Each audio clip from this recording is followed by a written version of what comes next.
Iran ও যুক্তরাষ্ট্রের মধ্যে 14 দফার সমঝোতা চুক্তিটি বড় ধরনের পরিবর্তনের সূচনা করেছে পশ্চিম এশিয়ার ভূ রাজনীতিতে। এটিকে ইরানের সমর্থকরা শতাব্দীর সেরা চুক্তি হিসেবে বললেও ইসরায়েল সহ উপসাগরীয় দেশগুলোর কাছে উদ্বেগের কারণ হয়ে দাঁড়িয়েছে। আন্তর্জাতিক বার্তা সংস্থা রয়টার্সের বিশ্লেষণে উঠে এসেছে এই চিত্র। 14 দফায় ইরান যুক্তরাষ্ট্র চুক্তির আওতায় সব ফ্রন্টে যুদ্ধবিরতির মেয়াদ 60 দিন বাড়ানো হয়েছে, যার লক্ষ্য একটি স্থায়ী সমাধানের জন্য আলোচনার সুযোগ তৈরি করা এবং ইরানের পারমাণবিক কর্মসূচির মতো গুরুত্বপূর্ণ বিষয়গুলোতে সমাধান খোঁজা। Iran cannot have a nuclear weapon. They can't develop it, buy it. They can never have a nuclear weapon. Iran বছরের পর বছর মার্কিন নিষেধাজ্ঞা ও সামরিক চাপের মুখে থাকার পর এই চুক্তি দেশটির অর্থনৈতিক পুনর্বাসন ও আঞ্চলিক আধিপত্যকে আরও শক্তিশালী করার সুযোগ সৃষ্টি করেছে।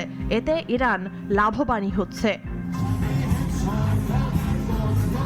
চুক্তিটি টিকে থাকলে ইরানি সবচেয়ে সুবিধাজনক ফল পাবে বলেই প্রতীয়মান হয়, আর তা হলো যুদ্ধের অবসান, ধাপে ধাপে নিষেধাজ্ঞা থেকে মুক্তি, পুনরায় তেল রপ্তানির সুযোগ এবং পুনর্গঠনের জন্য বিশাল তহবিল প্রাপ্তির সম্ভাবনা।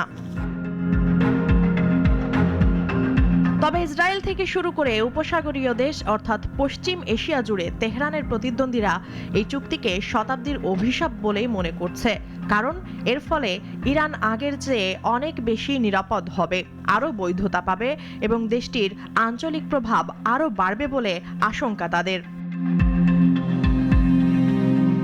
সেই সাথে ইরানের দাবির মুখে লেবাননে ইসরায়েলের অভিযানও এই যুদ্ধবিরতি চুক্তি কাঠামোর কারণে সীমাবদ্ধ হয়ে পড়েছে, যার প্রভাব পড়েছে রাজনৈতিক এবং কৌশলগত উভয় দিক থেকেই।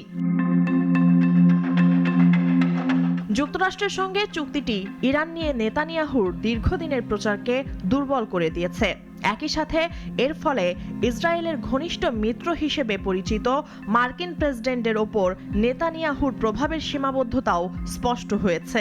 On Sunday, we reached an agreement with Iran that achieves everything we set out to accomplish, everything and much more. মুনিয়া জুথি, নাগরিক। There's not one nation that came to us and said,